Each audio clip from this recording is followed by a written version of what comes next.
За сайн бацгаана уу хүүхдүүд ээ. Өнөөдрийн хичээлийн сэдэв хуваах үйлдэл. За дараах зүйлийг бэлдээрэй хүүхдүүд ээ. 10 харандаа 2 аяга бэлдээрэй багш та. 10 харандааг 2 аяганд яаж тэнцүү хуваах вэ хүүхдүүд ээ? За багш нь харуулъя. 2 аяга байна. 10 харандаа байна. За багш нь 10 харандааг 2 аяганд тэнцүү хувааж хийлээ. За хараарай багш та. За хэд хэдээр хуваагдсан байна бэ?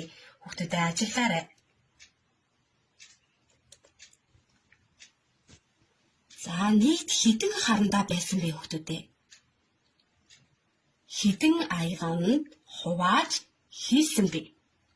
Хэдэн аяганд хэдэн харандаа, нэг аяганд хэдэн харандаа хийсэн?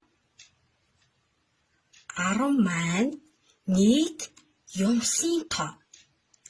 2 маань хэсгийн тоо. За бүгдээ олъё. Нэг хэсэгт ноогдох юмсын тоо маань хэд байх вэ? 5 байх нэ. За бүгдээрээ юмсыг тэнцүү тоогоор хуваарлахыг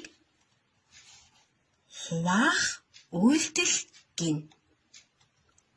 За хуваах үйлдэлийн тэмдэг маань за энэ улаанаар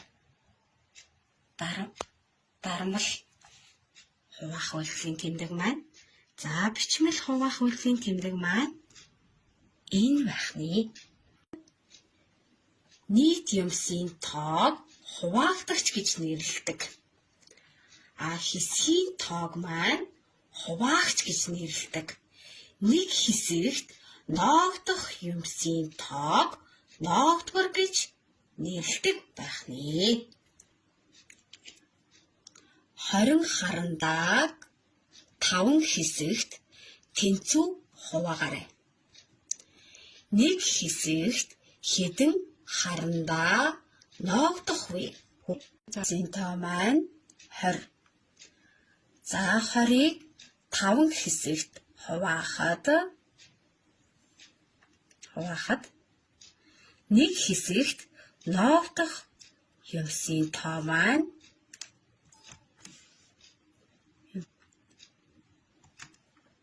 нэг хэсэгт ноогдох юмсын тоо маань 4 байх нэ. За хүүхдүүдээ. За дараах тоо хүүхдүүдээ дэвтэртээ бодоорой.